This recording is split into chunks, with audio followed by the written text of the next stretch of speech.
Por amor de Sión no callaré, y por amor de Jerusalén no descansaré, hasta que salga como resplandor su justicia y su salvación se encienda como una antorcha. Hola, ¿cómo están queridos amigos? Shalom, Ubrajá, que la paz y la bendición del Eterno estén sobre cada uno de ustedes. Qué hermoso es poder profundizar en las Escrituras como lo hemos estado viendo, estudiando o leyendo en estos videos, que la palabra de Dios no solamente es letra, estudio histórico, estudio religioso, donde podemos ampliar nuestros conocimientos, sino que la palabra de Dios es eterna, tiene poder, es viva, es eficaz, es abundancia, es paz, es bendición para aquellos que la creen. Hemos visto que la palabra del Eterno en sí misma, y Yeshua lo había enseñado, puede ser infructuosa, o sea, la palabra puede ser oída, la podemos conocer, la podemos estudiar, ser grandes eruditos de las Escrituras, pero si no tenemos ese ingrediente llamado fe, de creerle a Dios, no sirve para nosotros. No es que Dios no pueda hacer nada si nosotros no le creemos, porque Él es todopoderoso, el Shaddai, el todo suficiente. Él con una palabra, con un toque, con un mover, Él puede hacer las cosas. El tema es que todo lo que Dios ha prometido, todo lo que Dios nos ha entregado a nosotros, se recibe por fe.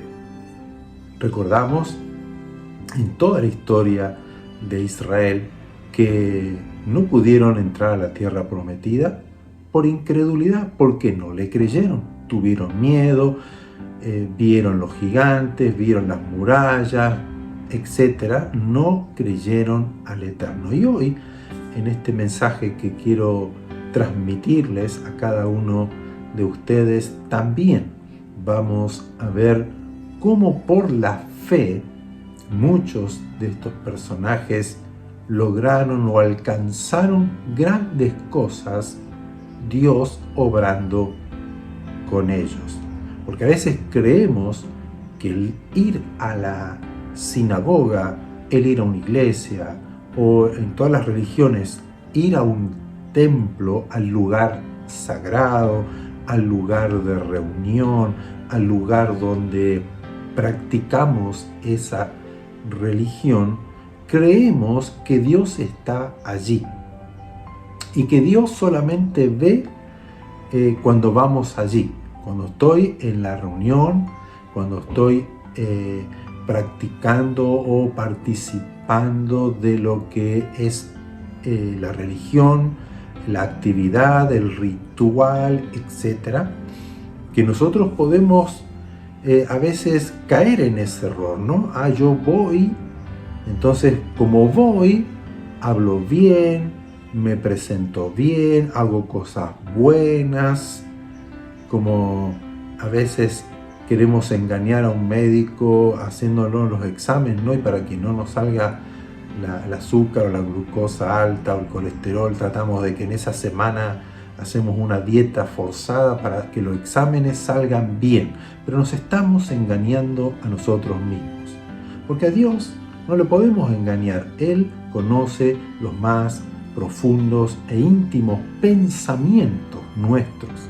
No podemos escondernos de Él. No es que yo voy a la reunión, voy a la sinagoga, hago los cantos, hago el ritual, o voy a la iglesia, ¿no? Los cristianos que vamos y cantamos y hacemos todo, y después que nos vamos de ahí podemos hacer lo que queremos, vivimos nuestra vida como que ya cumplí, como que Dios ya no me ve. No es así. Dios ve todo y nos conoce.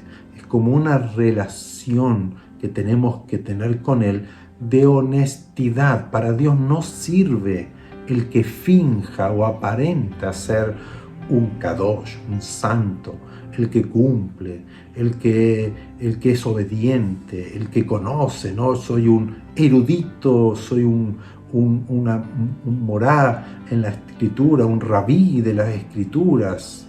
No, es la honestidad. Tiene mucha relación con lo que es un matrimonio también. Usted en un matrimonio se tiene que conocer, hay una intimidad con la otra persona.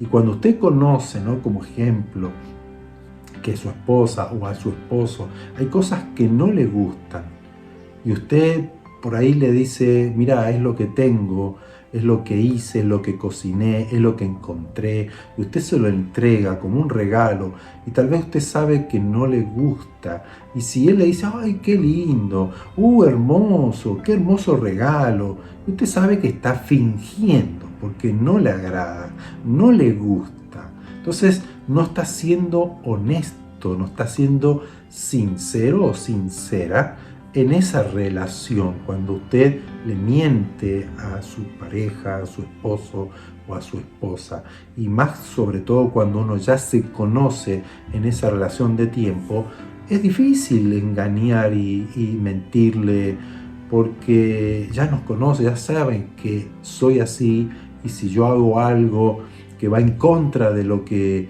tal vez a mí me guste, y digo que me gusta, y no es así. Entonces, con Dios es lo mismo.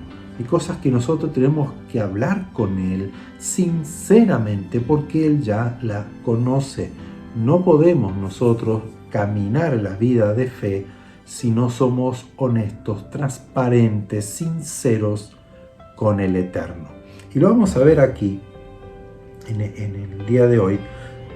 Yo quiero leer algunos, pues son muchos, toda la historia de la escritura, en todo lo que tenemos aquí como ejemplo para nosotros, pero por razón de tiempo vamos a leer algunos. Y tenemos la historia de Moshe, de Moisés.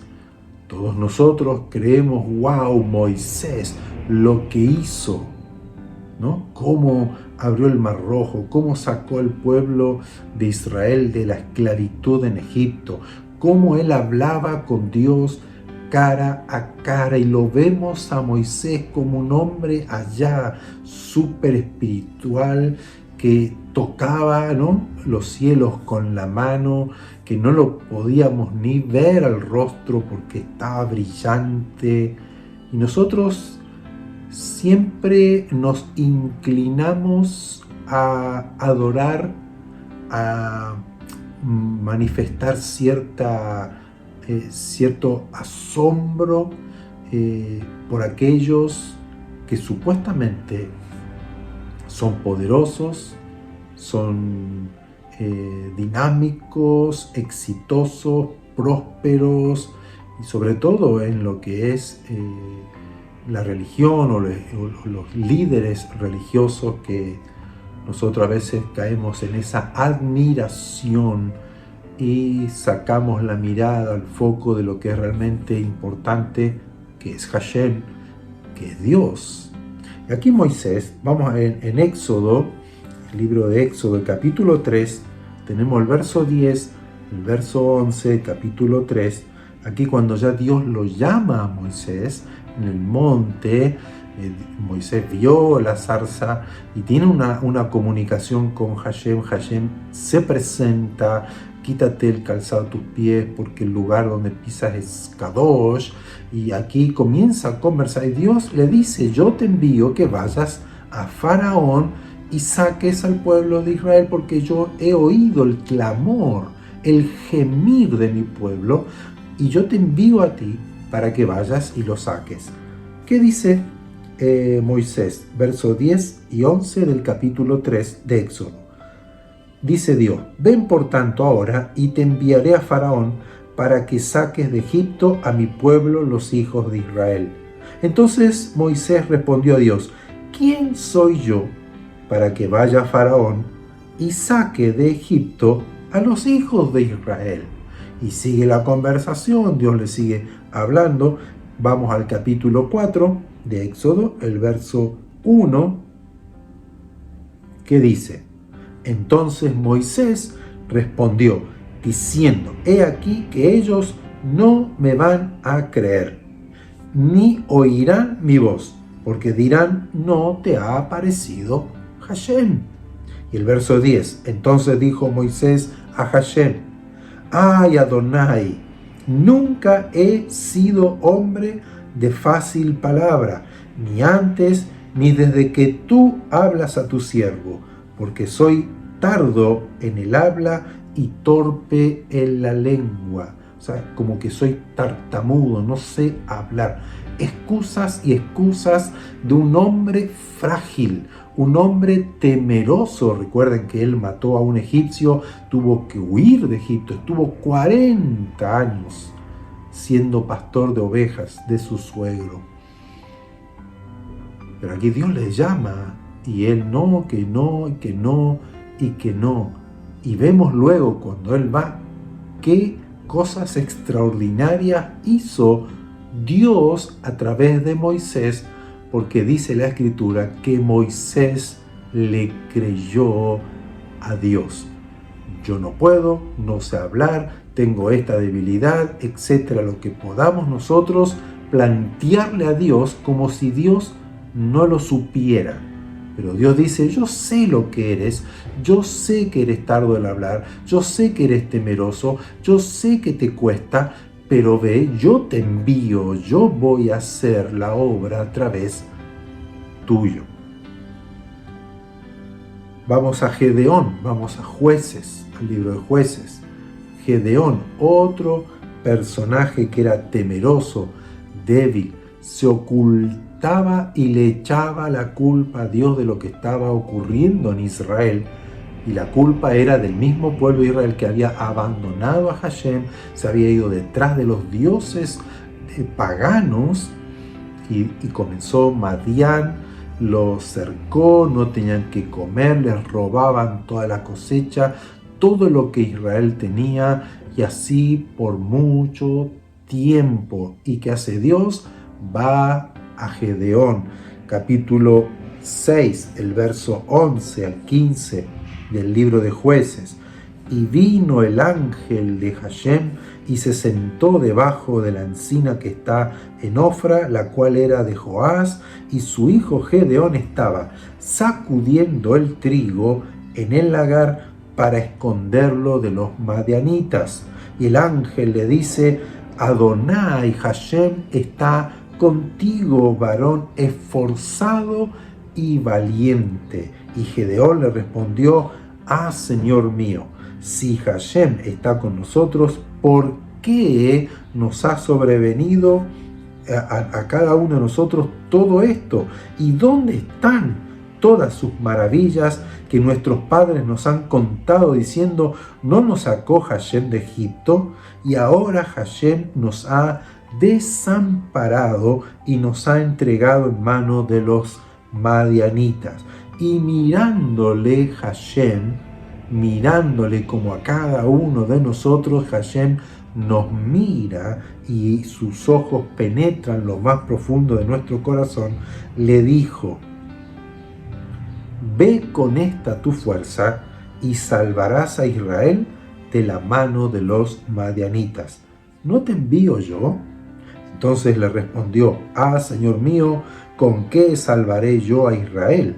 He aquí que mi familia es pobre aquí en Manasés y yo el menor en la casa de mi padre. Soy un insignificante, olvidado, porque los hijos menores eran prácticamente olvidados, no iban a la guerra, no eran importantes en la familia, solamente para trabajar en el campo, cuidar ovejas. Recuerda David, que también lo vamos a ver ahora.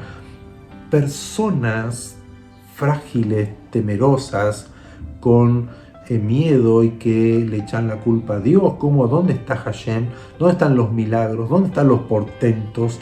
No tenemos la historia que lo que hizo Dios en Egipto. ¿Por qué hoy nos abandonó y nos entregó en manos de los madianitas? Y en estos dos casos el problema no era de Dios, sino que el pueblo de Israel se había olvidado de Dios. Se habían olvidado de las promesas del pacto con Abraham, Isaac y Jacob.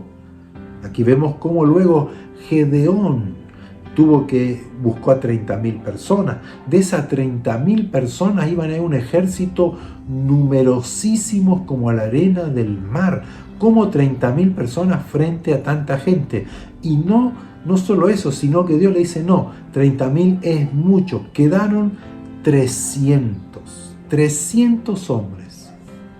Solamente para un ejército, ir en contra de un ejército numerosísimo como eran los madianitas. Y así Dios libró a Israel de mano de la opresión y del robo y del saqueo que hacía Madián. No era Gedeón, no fue Moisés, fue Dios quien se exaltó y glorificó en todo esto. Sigamos leyendo. Tenemos un personaje en Jueces, capítulo 11, verso 1 al 3, llamado Jefté. Jefté era un hombre que había nacido el papá era Galad y la esposa o la mamá era ramera, era prostituta. Entonces Galad se casó, pero Jefté era hijo de Galad, pero era hijo de la prostituta, no estaba dentro de la familia. Y los hijos de Galad lo echaron porque dice, tú no vas a heredar con nosotros, porque tú eres nadie para nosotros, no eres familia, eres el hijo de una prostituta que mi papá tomó algún momento. ¿No? Lo echaron, lo menospreciaron, vivía solo. Miren lo que dice, Jefté, galadita, era esforzado y valeroso. Era hijo de una mujer ramera y el padre de Jefté era Galad. Pero la mujer de Galad le dio hijos, los cuales cuando crecieron echaron afuera a Jefté, diciéndole, no heredarás en la casa de nuestro padre, porque eres hijo de otra mujer. Huyó entonces Jefté de sus hermanos y habitó en tierra de Tob, y se juntaron con él hombres ociosos, los cuales salían con él. O sea, tuvo que irse, vivía solo, rodeado de gente ociosa, vago, ¿no? Podríamos decir aquellos mendigos de la calle. Así era Jefté. Si usted sigue leyendo, vienen los enemigos de Israel. ¿Y a quién van a buscar? A Jefté para que salve a Israel, ese pueblo, esa ciudad donde él habitaba. Y Jefté, un hombre de fe que le creía a Dios, igual que Gedeón le creyó a Dios, y Dios le dio gran victoria. Yo le estoy resumiendo todo, pero le estoy dando los versículos, los capítulos de los libros para que lo lea en su casa. Hay cosas extraordinarias en la Escritura que nos alientan y nos proporcionan fe y conocimiento de lo que Dios puede hacer cuando nosotros le creemos. También tenemos a David. David era un muchacho, era pastor de ovejas de su padre. Sus hermanos estaban en el ejército, hombres fornidos, pero a quien Dios eligió como sucesor de Saúl para ser rey sobre Israel, a David, a este muchacho. Y llega el momento que aparecen los filisteos, viene Goliat, este gigante enorme de más de 3 metros de altura, un guerrero que comienza a provocar al ejército y le dicen, bueno, tráiganme a uno de ustedes, un soldado, un general de su ejército que pelee conmigo. ¿Y quién aparece? Aparece David, un muchacho joven, 16 años, 17 años habría tenido en ese momento. Y Goliat lo mira y lo menosprecia. Miren, esto está en Primera de Samuel, capítulo 17. Lea todo el capítulo, ¿no? En toda esta historia. Pero aquí el verso 44, dijo luego el filisteo a David, ven a mí y daré tu carne a las aves del cielo y a las bestias del campo. El verso 43 le dice, ¿Soy yo perro para que vengas a mí con palos? Y maldijo a David por sus dioses. O sea, Goliat lo menospreció. Yo espero aquí un guerrero, yo espero a alguien poderoso, yo espero a alguien que pelee, alguien entrenado en la batalla, y me mandan a un muchacho, me mandan a este chico con un palo y con una onda, ¿no? Con una gomera, diríamos en Argentina. Es una burla. Y lo menospreció y lo maldijo y le dijo: yo te voy a cortar la cabeza y va a ser comida de las aves. ¿Qué le dice David? Entonces, verso 45, dijo entonces David al filisteo: tú vienes a mí con espada y lanza y jabalinas, mas yo vengo a ti en el nombre de Hashem Sebaot, del Dios de los ejércitos, o Adonai Sebaot, el Dios de los escuadrones de Israel, a quien tú has provocado. Hashem te entregará hoy en mi mano y yo te venceré y te cortaré la cabeza y daré hoy los cuerpos de los filisteos a las aves del cielo y a las bestias de la tierra, y toda la tierra sabrá que hay Dios en Israel, y sabrá toda esta congregación que Hashem no salva con espada y con lanza, porque de Hashem es la batalla y Él os entregará en nuestras manos. Un muchacho pastorcito de oveja. Y venció a Goliat y vencieron a los filisteos. Alguien que le creyó a Dios. No solamente tenía el conocimiento de lo que Dios había hecho con Abraham, con Isaac, con Jacob, con Moisés, cómo Dios hizo milagros y prodigios en Egipto, cómo abrió el Mar Rojo, cómo alimentó al pueblo de Israel, cómo venció a todos los enemigos en tierra de Canaán, sino que aquí encontramos a David como Gedeón, como Jefté, como a Moisés, que le creyeron a las palabras de Dios, le creyeron a lo que Dios dijo. Nosotros tenemos aquí las escrituras, la Torá, el Tanaj completo, donde Dios habla, donde hay ejemplos, donde hay enseñanzas para nosotros que son para nuestro beneficio. Y cuando yo creo, la fe hace que yo alcance, tome y reciba lo que Dios me ha prometido. Pero a veces nosotros tenemos desenfocada la mirada, la vista. Esperamos algo de parte de Dios y menospreciamos lo que Dios nos da. Y así le pasó a Yeshua. Yeshua vino y dice que los suyos no le creyeron, no lo recibieron. ¿Y por qué?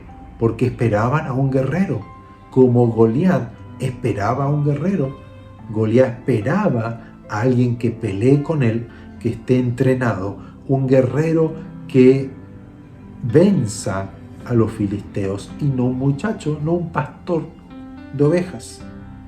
Faraón, delante de Moisés, se burlaba: y tú me vienes a pedir a mí, el ejército más poderoso de esa época, y viene un hombre pastor de ovejas. Si bien él se crió en Egipto, tenía toda la ciencia de Egipto, pero sin embargo estuvo 40 años pastoreando, viviendo en el desierto, y Dios lo envía, y Faraón lo miraba y lo menospreciaba. ¿Y quieres que yo deje salir a tu pueblo, al pueblo de Israel? ¿Qué vas a hacer? ¿Quién eres tú, Moisés? ¿No? Gedeón, un muchachito, un joven también, frente a un ejército grande, numeroso. Entonces encontramos que Israel, en el momento que aparece Yeshua, esperaba a un guerrero, y lo podemos leer en los evangelios, digamos en las cartas, en los escritos, cómo Israel quería, o los mismos discípulos querían poner a Yeshua como rey de Israel, a coronarlo como rey, para que vaya y reúna un ejército y pelee con los romanos y los libere de los romanos. esperaban al rey, al hijo de David. Y aparece un cordero de Dios, como lo dice Juan en el capítulo 1, verso 29. El siguiente día vio Juan a Yeshua que venía a él y dijo: he aquí el Cordero de Dios que quita el pecado del mundo. Isaías, profeta Isaías, capítulo 53, verso 3 al 7. Despreciado y desechado entre todos los hombres, varón de dolores, experimentado en quebranto, y como que escondimos de él su rostro. Fue menospreciado y no lo estimamos. Ciertamente llevó él nuestras enfermedades y sufrió nuestros dolores, y nosotros le tuvimos por azotado, por herido de Dios y abatido. Mas él herido fue por nuestras rebeliones, molido por nuestros pecados. El castigo de nuestra paz fue sobre él, y por su llaga fuimos nosotros curados. Todos nosotros nos descarriamos como ovejas, cada cual se apartó por su camino, mas Hashem cargó en él el pecado de todos nosotros. Angustiado él y afligido, no abrió su boca. Como cordero fue llevado al matadero, y como oveja delante de sus trasquiladores enmudeció y no abrió su boca. Ese es el Mashiach, que llegó como Cordero de Dios para derramar su sangre y perdonarnos y limpiarnos y darnos una nueva vida para con Dios. ¿Pero qué esperábamos? Un león, esperábamos un guerrero, esperábamos alguien que nos liberte de nuestros enemigos, que destruya a nuestros enemigos. A veces nosotros no vemos con los ojos de la fe, vemos solamente lo que queremos ver. Pero hoy quiero dejarles este mensaje. Ninguno de nosotros es menospreciado por Dios.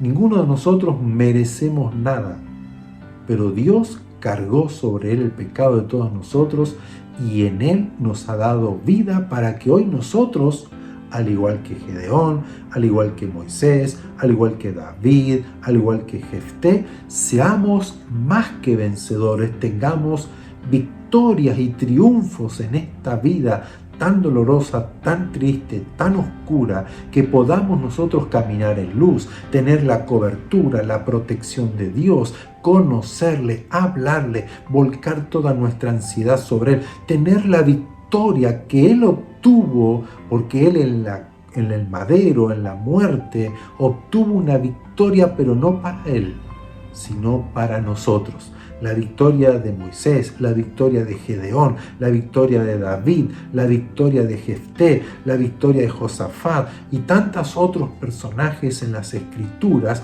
no fueron para él, para glorificarse ellos, no fueron para exaltarse ellos mismos, sino que esa victoria fue para todo el pueblo de Israel, donde Hashem fue glorificado, exaltado, y vieron la mano de Dios poderosa sobre el pueblo de Israel, librándole de todos sus enemigos. Pero ¿cuál era el mayor enemigo que nosotros teníamos? El pecado, la muerte, la separación con Dios. Y envió un cordero, no un león, para que esa sangre pura y sin mancha y sin pecado pudiera redimirnos y comprarnos para Dios. Y Pablo, Saulo, el rabino, en primera carta de los Corintios, capítulo 1, verso 26 al 29, él encierra este mensaje diciendo: pues miren, hermanos, amigos, su vocación, sus profesiones, que no son muchos sabios según la carne, ni muchos poderosos, ni muchos nobles, sino que lo necio del mundo escogió Dios para avergonzar a los sabios, y lo débil del mundo escogió Dios para avergonzar a lo fuerte, y lo vil del mundo, lo menospreciado, escogió Dios, y lo que no es, para deshacer lo que es, a fin de que nadie se jacte o se gloríe en la presencia de Hashem. Todo viene de parte de él. Ni Moisés, ni Abraham, ni Jacob, ni Isaac, ni tantos otros guerreros poderosos como lo fue David, como lo fue Josafat, tantos otros personajes en la escritura, ni siquiera los profetas que hablaron en nombre de Hashem, ninguno de ellos eran hombres, o por lo menos el 90% eran todos menospreciados, débiles, viles, necios del mundo. Para el mundo no valían nada, pero Dios los escogió para avergonzar a los sabios, para mostrar el poder de Dios a través de ellos, las glorias de Dios a través de ellos. David, como Gedeón, como Jefté, hombres menospreciados, el niño David allí tirado, nadie se acordaba, ni el padre se acordaba que tenía a David cuando fue ungido para ser rey. Dios escoge a aquellos que tal vez digamos no valgo nada, no sirvo para nada. Tal vez sea su caso, piense esto, recuerde que Dios escoge lo más débil para mostrar su fortaleza. El profeta Joel decía en el capítulo 3, no sé si el verso 5 o por ahí, lo puede buscar, y diga el débil, fuerte soy, porque con Hashem tenemos una nueva vida, hay un nuevo futuro, hay poder, hay valentía, hay gozo, hay paz, hay vida en abundancia. Yeshua hizo milagros extraordinarios en el pueblo. Los demonios se sujetaban ante su presencia. La enfermedad, la muerte huía delante de él. Era poderoso, pero él vino como hombre humilde, se sometió a la voluntad del Padre. Él cumplió la palabra, fue obediente, le creyó a Dios a cada palabra. Por eso que él fue nombrado aquel Hijo de Dios, aquel Cordero de Dios que vino a dar su vida en rescate de todos nosotros. Cargó sobre él nuestros pecados, nuestras iniquidades. Él pagó el precio y no vino como Sansón, ¿no? Un fornido, no vino con músculos, no vino a agarrar un ejército y liberarlos del imperio romano, sino que vino, cargó nuestros pecados para librarnos a nosotros de la muerte del pecado, de la enfermedad del pecado, de la cautividad, de la cárcel que teníamos a culpa del pecado, de la oscuridad que nosotros vivíamos por culpa del pecado. Y Él la cargó y se la llevó al madero y la clavó allí y venció. Por eso que resucitó y hoy está sentado en el trono como Rey de Reyes. Y vendrá nuevamente, ahora sí, como el vencedor, como el Rey de Israel. Créale a la palabra y créale al Eterno cada una de las palabras que Él habló. Un abrazo grande, Adonai les bendiga, les guarde, que tengan un hermoso Shabbat. Shabbat Shalom.